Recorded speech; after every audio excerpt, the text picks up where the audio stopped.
Capítulo 4 da escatologia, respondendo à questão se na eternidade nos lembraremos dessa vida presente. Vamos fazer uma exegese agora de 2 Pedro, capítulo 3, versículos 5 a 13.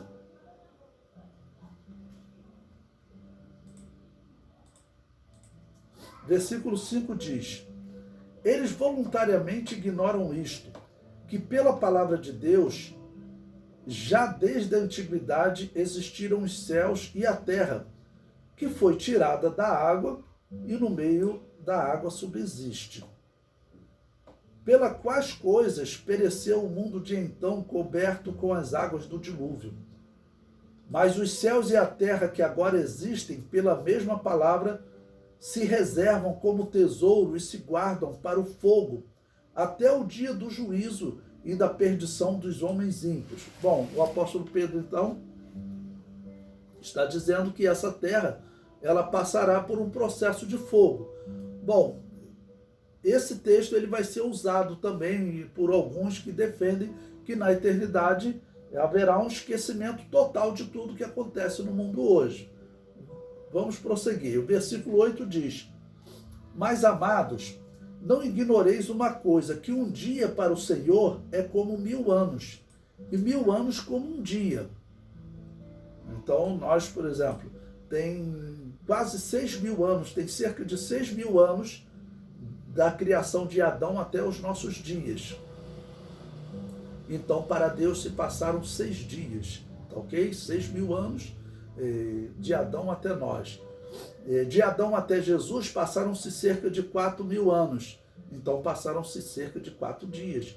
De Jesus até nós passaram-se cerca de 2.000 anos. Então cerca de 2 dias para Deus. Versículo 9. O Senhor não retarda a sua promessa, ainda que alguns a tenham por tardia, mas é longânimo para convosco, não querendo que alguns se percam, senão que todos venham a arrepender-se. Versículo 10. Mas o dia do Senhor virá como um ladrão de noite, no qual os céus passarão com grande estrondo, e os elementos ardendo se desfarão. E presta atenção nessa parte que eles utilizam. E a terra e as obras que nela há se queimarão. Por isso eu sublinhei no material didático para vocês, porque o apóstolo Pedro então está descrevendo que no fim do milênio a manifestação de Jesus é como ladrão, ou seja, ela é uma surpresa. A humanidade que aceita a sedição de Satanás e faz guerra a Jerusalém, a humanidade não esperava essa manifestação de Jesus, mas ele se manifesta e diz que nesse momento os elementos ardendo se desfarão, ou seja, a terra será tomada por fogo. E diz, e a terra e as obras que nela há se queimarão. Então eles dizem, olha, veja, acabou tudo, né? Então não vai haver mais lembrança das coisas passadas. O versículo 11 diz: havendo, pois, de perecer todas estas coisas, que pessoas vos convém ser em santo trato e piedade, aguardando e apressando-vos para a vinda do dia de Deus, em que os céus em fogo se desfarão e os elementos ardendo se fundirão.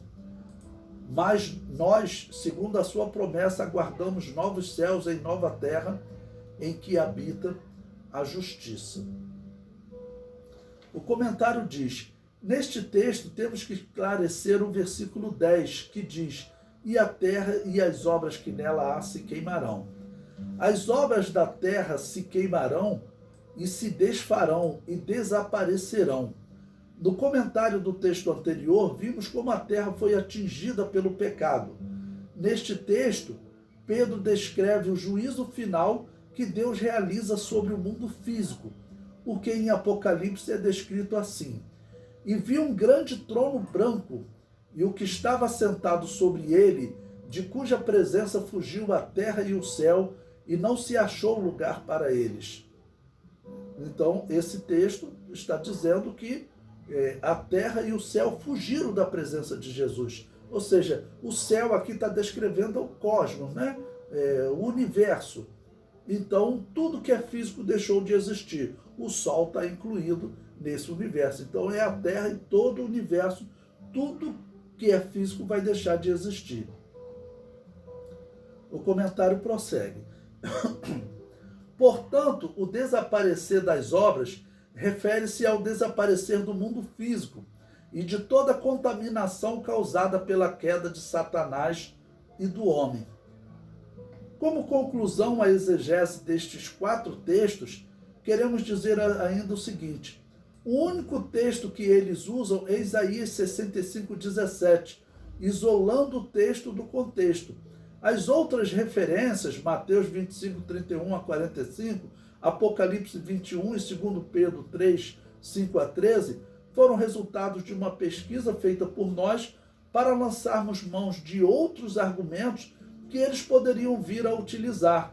Ou seja, nós apresentamos textos que supostamente poderiam servir de evidência para os argumentos deles e que eles nem conheciam. Eliminamos erros antes deles existirem. Então, essas opções que eu coloquei diante de vocês são para mostrar que realmente são textos fazendo referência ou à vida ainda aqui na Terra durante o milênio, uma referência a Israel, ou então, no juízo final, Jesus Cristo descrevendo como os salvos, como as ovelhas seriam salvas ali. E Jesus está dizendo que foi o trato com Israel, principalmente quando ele fez uma dessas coisas a um desses pequeninos.